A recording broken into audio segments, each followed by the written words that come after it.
con un pie ya casi en el avión, porque va a hacer el Santo Padre un viaje a Marruecos este fin de semana, ha firmado el esperado motu proprio sobre la lucha contra la pederastia dentro del personal de la Iglesia, no solamente los sacerdotes, sino obispos, incluso nuncios y también empleados laicos. Esto afecta solo a la administración central de la Iglesia, Ciudad del Vaticano, nunciaturas, pero quiere ser un modelo en el que beban, en el que se reflejen las normas que tendrán que aplicar ahora las diferentes conferencias episcopales. Es, ante todo, creo yo, un documento que busca poner fin a este desastre, a esta plaga, que aunque sea minoritaria, es terrible, de abusos a menores por parte de personas, como digo, relacionadas con la jerarquía de la Iglesia o con la estructura de la Iglesia. Tiene algunas características que le hacen diferente a las normas que ya existían. Por ejemplo, a partir de ahora no caducarán los delitos 4 años después de que el menor cumpla los 18 años, sino que caducarán 20 años más tarde. Además, se establece la obligatoriedad de denunciar cuando alguna persona de la jerarquía de la Iglesia se entera de que existe un delito de abuso a menores, obligatoriedad de denunciar, excepto cuando se ha enterado a través del secreto de confesión.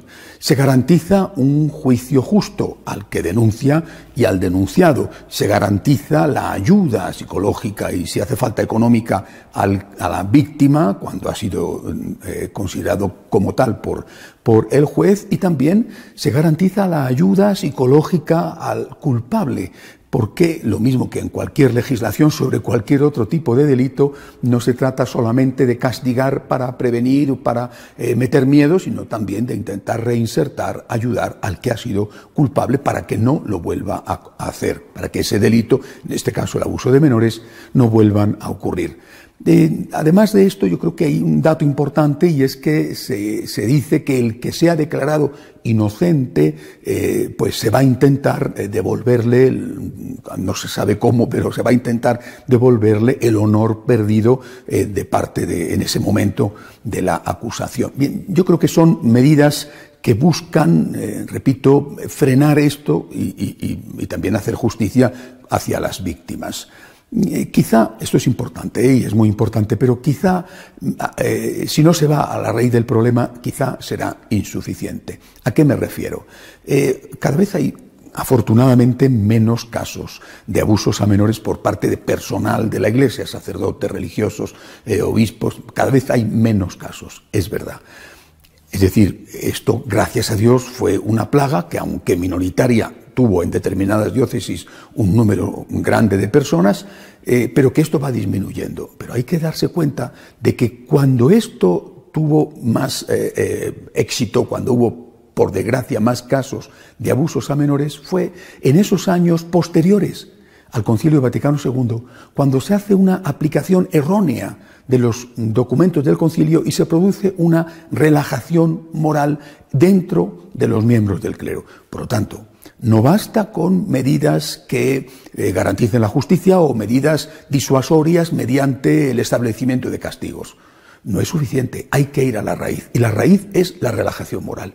Cuando los sacerdotes, habrá excepciones, las hay, pero cuando los sacerdotes han abandonado su vida de oración, su relación con el Señor, su ascética personal, entonces es más fácil que algunos de ellos, aunque sean pocos, pero han existido por desgracia, algunos de ellos hayan caído en este delito, pecado de abusar de los menores. Hay que ir a la raíz del problema, que es la relajación moral. Bueno, esto con respecto a este importante documento que, repito, ahora tiene que ser multiplicado, adaptado a las circunstancias en las diferentes conferencias episcopales del mundo. He comentado que el Papa está a punto de emprender un viaje más, en este caso a otro país musulmán, después del que hizo a Qatar hace apenas unas semanas. En este caso va a visitar Marruecos. Marruecos, un país del norte de África.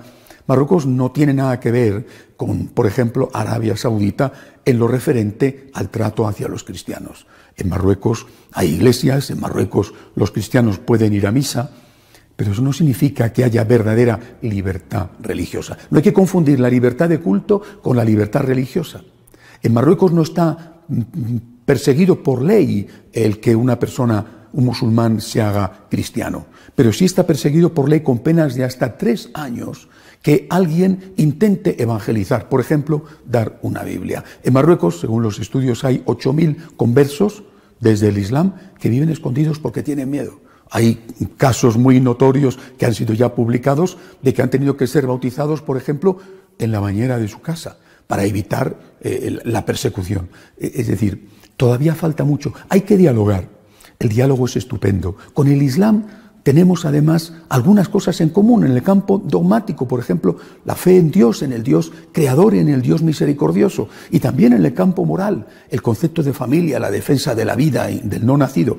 Hay que dialogar y trabajar juntos en todo aquello que podemos trabajar juntos, pero no hay que ser ingenuos en ese diálogo. Hay que poner un horizonte, hay que tener una meta, y la meta es la de la reciprocidad.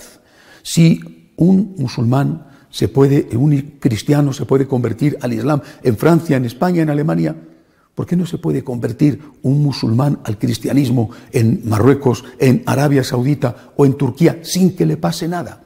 Es decir, el diálogo es muy bueno cuando se entiende como pasos que se van dando, pasos progresivos hacia la meta justa. Si no hay reciprocidad, y si no buscamos la reciprocidad, el diálogo puede convertirse en una excusa, en una especie de pantalla que camufle los problemas verdaderos.